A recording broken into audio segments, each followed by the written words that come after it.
Alors si on doit travailler ensemble sur les qualités et les secrets des grands commerciaux, des top vendeurs, des vendeurs d'élite, on va travailler avant tout sur leurs qualités humaines, leurs qualités personnelles. Je les ai chiffrées au nombre de 9 et je vais commencer par vous parler de la première. Pour moi, une qualité indéniable, c'est de faire de l'adversité une alliée profonde. Fédérer l'adversité, en faire une force et non pas une faiblesse. L'adversité n'est pas une cause. L'adversité, c'est une conséquence. C'est la conséquence du fait pour vous d'exister dans votre domaine d'activité.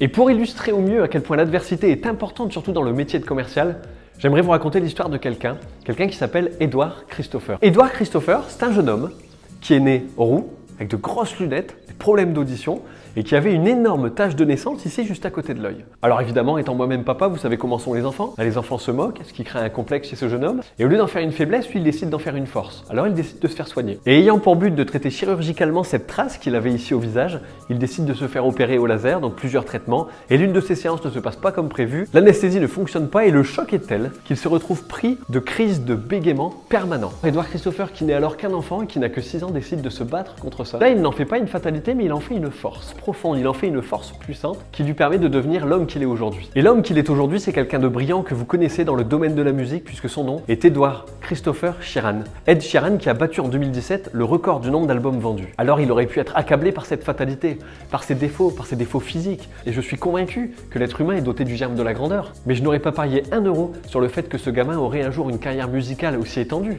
Alors effectivement, dans ce métier difficile qu'est le métier de commercial, il est important dans vos qualités de faire de l'adversité une ressource intarissable. Avant d'aller plus loin, j'aimerais vous faire part d'une théorie qui s'appelle la théorie du 10e homme. La théorie du 10e homme vient à dire que quand 9 personnes sont exactement du même avis sur un sujet donné, la 10e personne doit partir du principe où les 9 autres se trompent et argumenter dans le sens contraire de l'idée qui est reçue. Et partant du postulat où il existe un précepte qui a été adopté par tous et qui dit que qui est convaincu est convaincant, je vais prendre cette position du 10e homme pour vous expliquer à quel point je ne suis pas d'accord avec cette idée. Aujourd'hui, on sait qu'en travaillant dans le commerce, votre but n'est pas d'exister, c'est de durer. Votre but n'est pas d'avoir un nouveau contrat, c'est d'être un bon commercial, d'être recommandé, d'être recommandable. On en parlait tout à l'heure, l'indice de recommandabilité est très fort et très important dans tous les métiers du commerce, quels qu'ils soient. Et donc en partant de ces éléments, est-ce que convaincre aujourd'hui vous permet de créer une relation saine, durable, de confiance avec vos clients? La réponse, nous la trouverons dans l'étymologie du mot. Convaincre.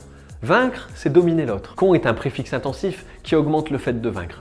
Est-ce que vous pensez que sur 5 ans, le fait d'avoir convaincu quelqu'un, d'avoir changé son état d'esprit ou sa vision des choses sur un élément donné dans le but de réaliser une vente ou une transaction est quelque chose qui va vous permettre de durer et d'être recommandé? Bien sûr que non.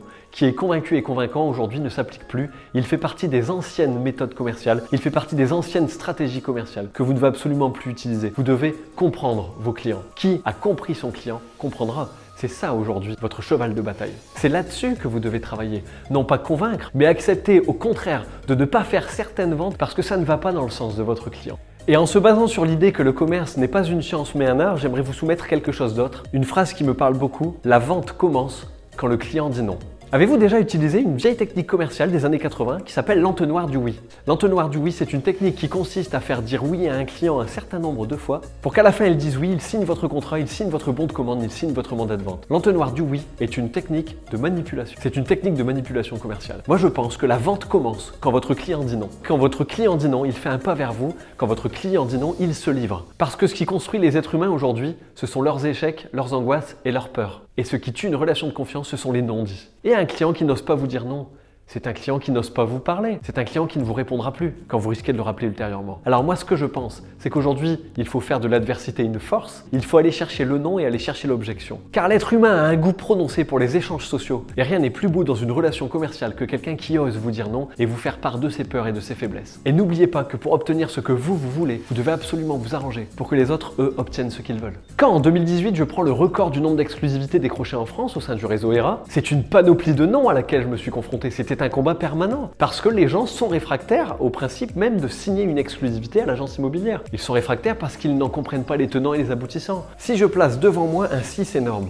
je verrai un 6 et vous verrez un 9. Qui a raison et qui a tort, c'est une question de point de vue. Alors accepter que votre client vous dise non, c'est accepter qu'il dise non à une idée préconçue. C'est accepter qu'il dise non à votre entreprise, à une idée reçue sur un sujet, sur un thème donné. Mais pas qu'il vous dise non à vous. Le client ne vous dit pas non. Le client au contraire a envie de vous dire oui, il a envie de vous faire confiance. Et donc quand vous entrez en rendez-vous sur une estimation, l'estimation d'une maison et que le client vous dit « J'ai fait appel à 8 agences immobilières différentes », ne laissez pas vos bras tomber le long de votre corps et ne soyez pas dépité, ne soyez pas assassiné. C'est normal, c'est logique, parce qu'il ne vous connaît pas encore, parce qu'il ne sait pas à quel point vous êtes pertinent et à quel point vous ferez la différence. Il y a 2 ans, lors de l'attribution d'un véhicule de société, je suis amené à choisir un véhicule et donc je me rends au sein de 2 concessions. La première des concessions m'accueille extrêmement bien. Le monsieur est chaleureux, souriant, on me propose un thé, on me propose un café, tout va très bien, jusqu'au moment où je lui dis que je compte faire le tour de 2 concessions. Et là, le commercial se ferme, les bras se croisent, il se met dans le fond de son fauteuil et je me heurte à quelqu'un de totalement fermé. Quelqu'un qui n'acceptait pas l'adversité. Je me rends dans la 2e concession et là je tombe sur un jeune homme qui s'appelle Thomas. Et donc je lui explique que je sors d'un concessionnaire de marque équivalente, un concurrent. Et là le commercial me répond: vous avez tout à fait raison, monsieur Calins, une voiture ça ne s'achète pas comme une baguette de pain. À votre avis, à qui j'ai fait confiance?